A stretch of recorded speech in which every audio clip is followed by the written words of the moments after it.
ಒಂದ ಮನ್ಯಾಗ ಹುಟ್ಟಿದವರು ಇಬ್ರು ಅಣ್ಣ ತಮ್ಮ ಇದ್ರು. ಅವರು ದೊಡ್ಡವ್ರು ಆದ್ಮೇಲೆ ಅಣ್ಣಗ ತಮ್ಮಗ ಹೊಲ ಅವ್ರ ಅಪ್ಪ ಮಾಡಿಕೊಟ್ಟ. ನಡು ಒಡ್ಲಿತ್ತು, ಅದು ಅಣ್ಣಗ ಹೋಗಿತ್ತು. ತಮ್ಮಗ ಈ ಕಾಡಿ ಅಣ್ಣಗ ಈ ಕಾಡಿ ಅಂತ ಹೇಳಿ ಕೊಟ್ಟಿತ್ತು. ಅದು ಆ ಒಡ್ಡಿನ ಮೇಲೆ ಒಂದು ಗಿಡ ಬೆಳೆದಿತ್ತು, ಮಾವಿನ ಗಿಡ. ಅದು ಬೆಳೆದದ್ದು ಅಣ್ಣನ ಹೊಲದಾಗ, ಅದರ ಟೊಂಗೆ ಬಂದದ್ದು ತಮ್ಮನ ಹೊಲ. ಹಿಂಗಿತ್ತು. ಅಲ್ಲಿ ಆಡ್ಕೋತ ತಮ್ಮನ ಮಗ ಸಣ್ಣ ಹುಡುಗ, 8 ರಿಂದ 10 ವರ್ಷದ ಹುಡುಗ ಆಡ್ಕೋತ ಬಂದಿದ್ದು. ಅಲ್ಲಿ ಮಾವಿನಕಾಯಿ ಆಗೈತೆ ಅಂತ ಹೇಳಿ ಹರ್ಕೋತದ ಆ ಗಿಡದ. ಅದನ್ನ ಅಣ್ಣ ನೋಡಿದ.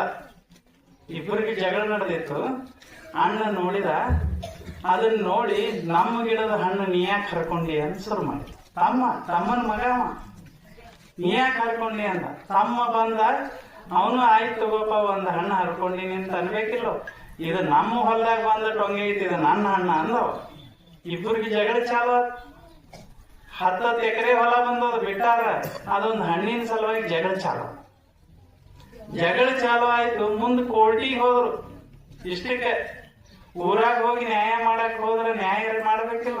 4 ಮಂದಿ ಇವ್ರ ಕಡೆ, 4 ಮಂದಿ ಅವ್ರ ಕಡೆ. ಬಿಡಬೇಡ ನೀ ಅವನಂತ ಇವ್ರು ಹೇಳತ್ತಾರ, ಬಿಡಬೇಡ ನೀ ಅವನಂತ ಅವ್ರು ಹೇಳತ್ತಾರ. ಇವ್ರಿಗೆ ತಿಳಿಬೇಕಿಲ್ಲ ಯಾರು ನಮ್ಮವ್ರು ಯಾರು ನಮ್ಮವ್ರಲ್ಲ.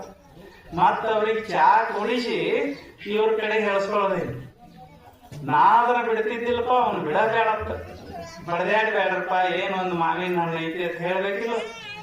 ನಾವಾದ್ರ ಬಿಡ್ತಿದ್ದಿಲ್ಲ. ಬಿಡಬೇಡ ನೀ ಅವನ ಹಂಗಂದಾನಿಲ್ಲ, ಬಿಡಬೇಡ ಅವನು. ಕೋರ್ಟಿಗೆ ಹೋದ್ರೆ ಎಂದರೆ 1 ದಿನದಾಗ ಮುಗಿತೈತನ್ನೇ. ಅಲ್ಲಿ ಹೋದ್ರು ಶುರು ಆತು. ಅದು 15 ವರ್ಷ ನಡೀತು. ಅದನ್ನ ನಡೆಸೋದ್ರಾಗ ವಕೀಲನ ಫೀಸ್ ಕೊಡಾಕ ಇವನು 10 ಎಕರೆ ಮಾರಿದ್ದ, ಅವನು 10 ಎಕರೆ ಹೋಗೇ ಬಿಟ್ಟಿತ್ತು ಇಬ್ಬರು. ಇದೇನು ಜೀವನ?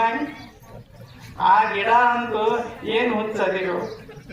ನಾ ನಿಮ್ಮವನು ಅಲ್ಲ, ಹೊರವನು ಅಲ್ಲ, ನನ್ನ ದೇವರವದೇನಿ. ಎಷ್ಟು ಹಕ್ಕಿಗಳು ಬಂದು ತಿಂದು ಆರಾಮದಾವ.